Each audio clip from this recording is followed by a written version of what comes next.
bell rung, and and you went back out and played. That's the way it was. You have the concussion syndromes the next week, the headaches, the nausea. We took Darvon and practiced. The one we're playing the Jets. It was after our Super Bowl year, which was the '81 season. We're back in the playoffs the next year. We're playing the Jets in Cincinnati, and their defensive line was called the New York Sack Exchange. They had Joe Klecko, Marty Lyons, Abdul Salam, and a guy named Mark Gastineau, who was an All-Pro. And so it's the first quarter, and he was lined up, not on Anthony because he couldn't, but he's against Moonpie, Mike Wilson. And so I go on a hard count to draw him offside, and he jumps offside. Mike's got no chance to block him. I got a free play. I'm going to throw it, so I let it go. And in those days, you could hit the quarterback in the head as long as it wasn't late. So I let it go, and bam, I get the form to the head, and I'm laying there, and I'm groggy, and they come out, and I walk off the field, and you're standing by the head coach, who was Forrest Gregg, and it's kind of one of those years, how many fingers do I have up? 4, well, that's close enough. I'm back in. It happened the second quarter, exact same thing. I get hit in the head again, and I stagger off, and you kind of go in at halftime, and okay, your head clears up a little bit. The third time it happened in the game was the third quarter, and then I didn't know where I was. And I remember that we got beat in that game, and I remember that my wife and I were getting out of town for a while. We're driving down to Carolina to see some of her friends, and I couldn't drive. I was so messed up. That's kind of when I understood about post-concussion syndromes and that. So I think all of us, and one of the things I think it's unfair to hold doctors in 1980 to the standards of 2015. It's different then. Medical techniques are different. I mean, geez, the only reason that I'm here is that we had a great quarterback that the Bengals drafted in '69, Greg Cook from the University of Cincinnati. It was the closest thing to Joe Namath, that I've ever seen. He hurt his shoulder his rookie year, a rotator cuff, had to open up his shoulder, operate. His career's over. Now it's an orthopedic procedure you place, 6 months later. Knee surgeries were the same thing. So, I think some doctor has my file, which is about, this deal. But I came out better than most. I had no knee surgeries, no shoulder surgeries. In fact, the only football-related surgery I had was in '78 that I caught my hand on a helmet, and I broke the bone in here and had 2 pins put in it the next day and missed a month. So, like I say, I'm still walking okay. My foot hurts now because the foot doctor says my feet are growing when you get older and my shoes no longer fit. And I said, you think I'm going to get rid of every pair of shoes I've got, Doc? Not going to. I'll limp around for a while.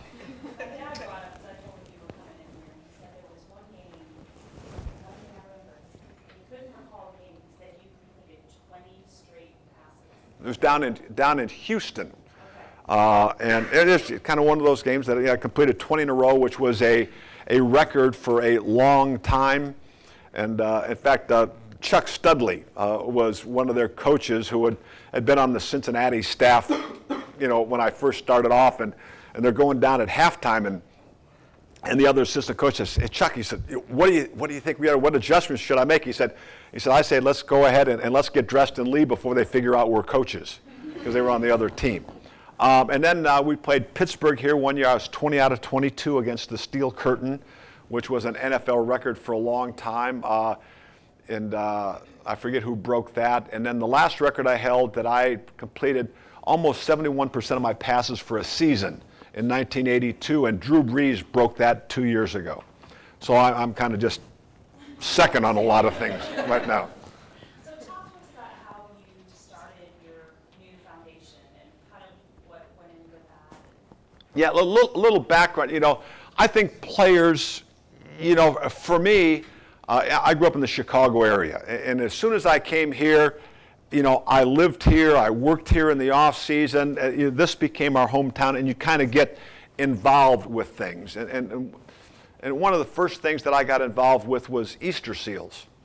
And it kind of came, Kenny, will you help us out here? And I kind of go, and you kind of like what they're doing, and you do a little bit more, and then I became I hosted the Easter Seals Telethon every year, and then I became on their board of directors, and that was one of the things I really got involved in. Then I kind of started coaching. You move away, and so now I retired, and you can't play golf every day. Well, maybe you can. But my wife and I have a nephew that's severely autistic.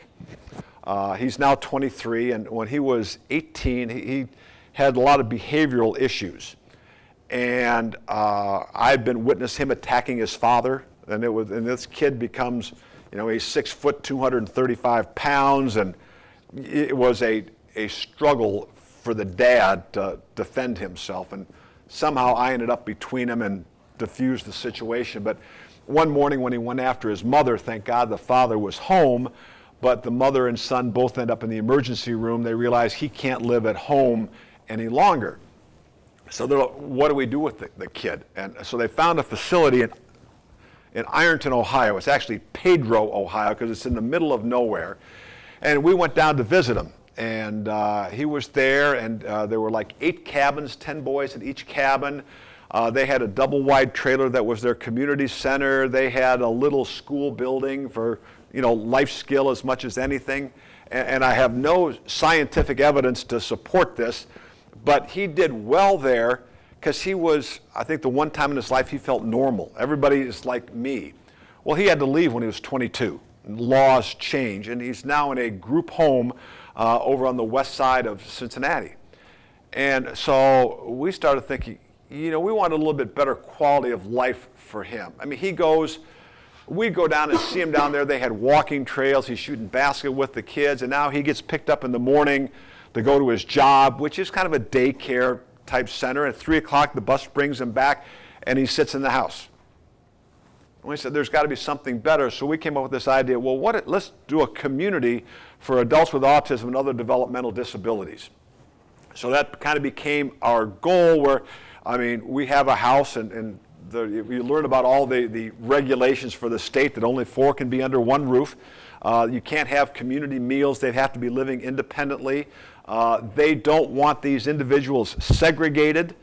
They want an integrated community, so there'll be other lots for sale in this community. So right now, we've actually our foundation has been in existence about 15 months. We had a board meeting yesterday. We've raised $120,000 in that 15 months with another fundraiser coming up. So our first goal is we've got to find property. And one of the things, I have friends that are on boards of foundations, and I go and I meet with them and have them for lunch, and he said, Kenny, we'd like to help you out. But he said, we can't give you money to buy property. If this whole thing doesn't come to fruition, we love the idea, then we end up owning property. We don't want to own property. Let us know when you have property. We can give you money to build stuff. So that's kind of where we're at now is we've identified some property. We're exploring. We just had a meeting with some state officials to maybe build us with low-income housing tax credits. OFA, OHFA was the agency that deals with tax credits up in Ohio. We're excited about that because our project doesn't fit in the nice little cubby holes that they have. But this guy, the developer that we're working with, they gave it to him and says, why don't you see how we might be able to write this differently, maybe to include us. So we're excited about that. They're setting up a meeting with the director of the Developmental Disabilities Department in Ohio. That's the group that funds all these different agencies. He has $1 billion budget.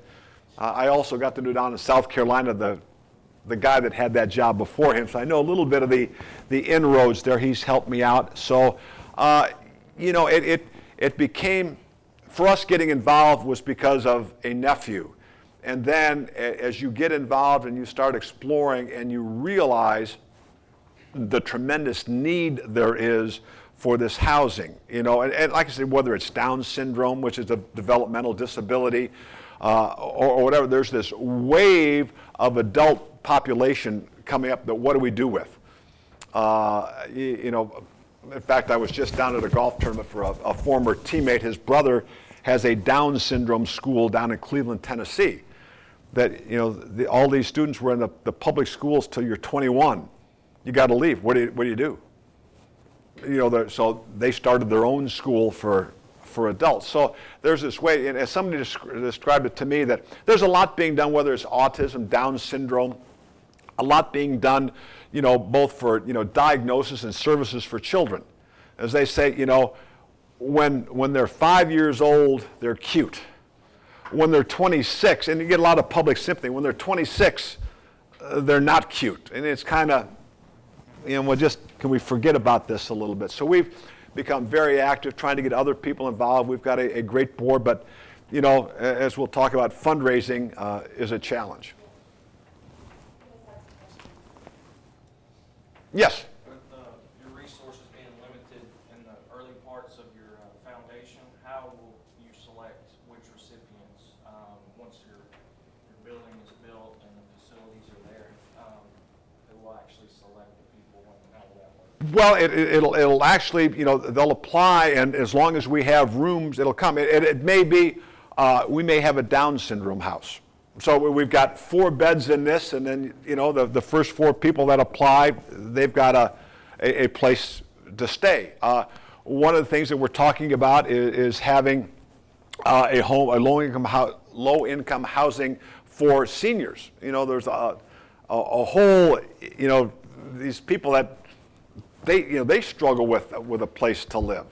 The nice thing about ours is if we can build it, it's almost financially self-sustaining because all these kids are basically on Social Security disability benefits because of their developmental disabilities. So that covers their room and board. And then one of the great things they have in Ohio through the Developmental Disabilities Department is a program they call an option waiver, where you get evaluated and the state determines what services you need to live as independently as possible by yourself, and you're given dollars depending on what those needs are. In some cases, it's come in and check once a day, have they showered, have they eaten. My nephew qualifies for services, one-on-one service 24/7. So his waiver is $140,000 a year. So, you know, in that house, there may be one person for him, and then the other 3 occupants, you only need one person coming in once a day to check on those. So, you know, that's kind of, you know, how it'll be determined coming in is by the space that we have available.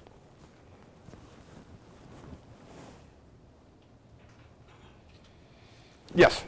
As far as fundraisers, I know you've got the bowling fundraiser coming up. What else have you done besides just going out and asking? Well, we have our first event, we call it Kickoff for the Bengals season. And we have an area, we started off, the first year was we did it 3 years ago, it was a perfect storm. The Bengals' first game was a Monday night in Baltimore. And because the first Monday night game, there's 2 of them, it came on at 7 o'clock. So we had our event down at Fountain Square and had the Budweiser Build-A-Bar down there. We had a VIP area. We had a stage up there, and we ended up with 5,000 people coming down, and we sold VIP tickets to come to our area. You know, a 1 o'clock game in Kansas City is not on a road game, is not a great deal to attract, you know, down there. So we decided, let's do it for the home opener. And we have good friends of ours. In fact, one of the guys that owns the Holy Grail is on our board. And right across from the Holy Grail is that vacant lot where they're going to build a hotel. Well, they let us use that. And so we have food in there and drinks, and we sell sponsorships to come in and enjoy it. And I get 15, 20 former players to come down there. You've got your food, you've got your drinks. You know, we give you jerseys, that kind of stuff. And so that's one of our big ones. Then we do our bowling event. We are now part of, there's a big event that a gentleman has called Autism Rocks, where this year we had it out at the Fairfield Convention Center, and between noon and 7 there were 17 different bands that played. And of course we sell you know, tickets and sponsorships for that. That was about a $20,000 event for us. And then out at Florence Park there's a celebrity softball game every year. And we have signed a contract that we are the beneficiary of their, they have to give a certain percentage to a nonprofit, so we kind of get those. We have, those are our basic, 4 events a year. We just have it worked out that on our website that you can go and make a direct donation with PayPal. So we've got, that ability on our website. We're exploring fundraisers. I know the LPGA, the ladies golf tournament, really wants to get back into Cincinnati. And one of their majors, their LPGA championship in the 80s was here in Cincinnati, hugely successful. Very well supported. It was out of Kings Island. The girls loved to come here. At the end, Mazda became their title sponsor. And not because of lack of support, but because Mazda was the title sponsor, they wanted it in a more metropolitan market, so they moved it to Washington, D.C. Not as successful, and then it started bouncing around the country. Well, they wanted to come back, and so their former commissioner, a guy named Charlie Meacham, who I met him, he was, at that time it was Great America Broadcasting, and one of the things that he did, they built Kings Island, other amusement parks, then he became CEO of Cincinnati Bell. Then he kind of thought he was going to retire, and Arnold Palmer called him and he said, "Charlie, come and straighten out all my business interests." So Charlie moved down to Bay Hill where Arnold lived and had his office next to him, and then he thought he was going to retire and he became commissioner of the LPGA. So when I wanted to do a golf tournament, I called Charlie. I said, "I need your help." And the next thing you know, we're in a conference call with the commissioner of the LPGA about doing a pro-am here. And we had everything lined up. We had the date, we had the golf course, I had transportation, I had hotel rooms. What I needed was sponsors. And now, we determined with the LPGA that we needed a $150,000 sponsor, we needed a $50,000 sponsor, and a $25,000 sponsor. I mean, the cost to bring the girls in themselves was $100,000. The cost for the course is about $30,000. So, I said, we got to have at least the $150,000 title sponsor. The best we could do is we had some company that, well, maybe with a little work we might be able to get $25,000 out of. So so that's just, you can't go on with a big event like this without the big dollar sponsors.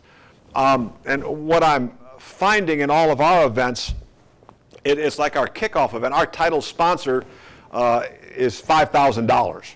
And Fifth Third has been our title sponsor for the first 2 years. And I started a lot earlier this year, and so I called them and they said, "Well, let me see what we can do." I kind of think $5,000 is a no-brainer for a big company. Let me see what we can do. And then they call back and now, how many people are going to be there? So we're going to have 250, 300 in our area.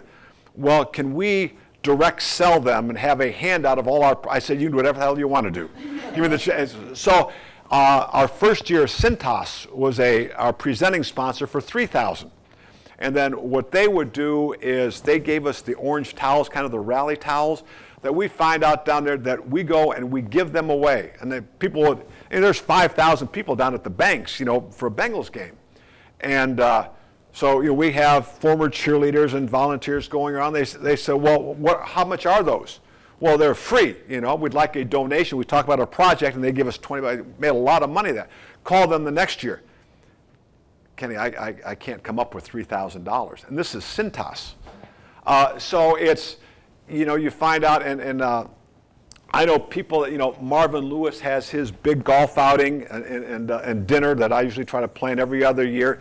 Anthony's got his golf tournament, which I'm coming back for, and they've been in it a lot longer than we have, and they've had some major sponsors for some major dollars, but even those have been cut down. I went to Kroger, and the CFO of Kroger has become a friend of mine. He happens to have a home down in Hilton Head as well. And so we were talking, he said, "Oh, Kroger, we need to be involved in this." And so he lined up the meeting with their regional president and their marketing person. And I said, I'm going in for the $150,000, right? I mean, the CFO lined up this meeting. This is a done deal. Not a nickel. We have our national things that we do. We're big in cancer and cancer research. We have a national thing that we do, and we can help you out with some food on the golf course. And I'm going, this is going to be a lot tougher than I thought. So that's, the challenge is, is raising dollars. And I think it's developing, relationships with people. I think one of the things I told our board members that what I want, I said, find someone, and I think our executive director has found that person, but there is a book over in the Cincinnati Public Library that tells you every foundation in Cincinnati and what their mission is, where they give money to. I said, I want somebody to go sit down there. Number one, find out if you can give me a copy of that book, or I want to know every foundation in Cincinnati who, what we're doing fits that criteria that we can apply for a grant to them. So I think that's going to have to be one of our sources. And like I say, just develop the business relationships. It's just a little thing, Carpet Direct. Dan Meyer in his office is out in Walton. And his thing is, why buy carpet in Dalton when you can buy it in Walton? Well, he's become a friend of ours, and he has different periods that, 10% of all their sales he gives, to us. And so he'll be down at the bowling event, and we charge, I think, for a lane sponsorship is $1,500, and he'll give us a check, somewhere in the neighborhood of $3,000 or $4,000 tonight, for a little bit of extra money. We had a friend whose mother just passed away. He has a little company in Cincinnati, and he's helped us out in the past. His mother was always in kind of the service business, and when she retired, her daughter had an autistic child. She became licensed to be a service provider so she could take care of that daughter. She passed away, liked what our foundation was doing, and in lieu of flowers, would you please give a donation to the Ken Anderson Foundation, which amounted to about $1,000. The family said, let's round it off to 10. So, which is, so it's the process of going through it, establishing, get up as we say, at some point when we're real, when we have ground, then I think it becomes a little bit easier to get some of the foundation money.